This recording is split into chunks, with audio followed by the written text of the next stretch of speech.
Love जिहाद जो चीज़ है ना उसको समझना पड़ेगा, उसकी व्याख्या करनी पड़ेगी। लड़का धर्म को छुपा करके अगर लड़की से मिलता है और फिर कहता है कि मैं तो मुसलमान हुआ, तुम धर्म बदल लो, वो है लव जिहाद।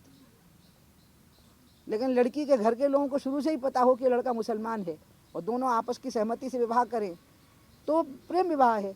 लेकिन लड़के ने अपनी जात छुपाई, अपना धर्म, जात नहीं सॉरी, अपना धर्म छुपाया, लड़की को लेके घूमा और फिर शादी कर ली और फिर कहा कि मैं मुसलमान हुआ तो मुसलमान हो जाओ, उसकी तो जघन्यतम दंड होना चाहिए, धोखाधड़ी का है। ऐसे प्रेम विवाह में अगर कोई आपत्ति नहीं, मैं इसमें आपत्ति क्या, आपत्ति शब्द हम लोग यूज़ क्यों करते हैं? हम आपत्ति शब्द यहाँ कहाँ से आएगा? और प्रमोशन भी नहीं आएगा और एक्सेप्टेंस भी नहीं आएगी। उनने आपस में निर्णय किया है, हमें उनकी पता है कि वो रखवार समाज के हैं और वो लोधी समाज के हैं, ब्याह हो रहा है, आदर से स्वीकार करिए बहू को पलक पहाड़ी बिछा करके। मैडम एक भोपाल में केस हुआ, तुम रखवार हो ना?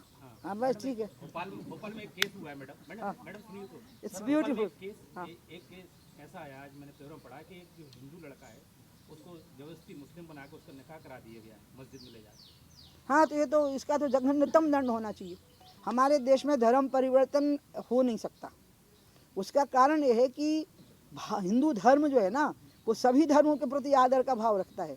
तो धर्म परिवर्तन क्यों करना है जब आपको कुरान पढ़ने के, मैं कुरान पढ़ सकती हूँ फिर भी मैं हिंदू रहूँगी, मैं मस्जिद में चली जाऊँ फिर भी मैं हिंदू रहूँगी, मैं किसी दरगाह पे चली जाऊँगी तब भी मैं हिंदू रहूँगी, मैं अल्लाह कह दूँगी तब भी मैं हिंदू रहूँगी।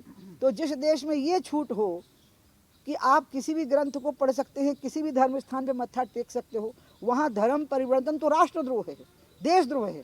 इसका मतलब ये धर्म नहीं बदलवाया जा रहा है, ये देश के ऊपर हमला करने की तैयारी है, देश की डेमोग्राफी बिगाड़ने की तैयारी है और फिर उसके द्वारा देश पर हमला करने की तैयारी है। ये तो जघन्य अपराधों में से एक है।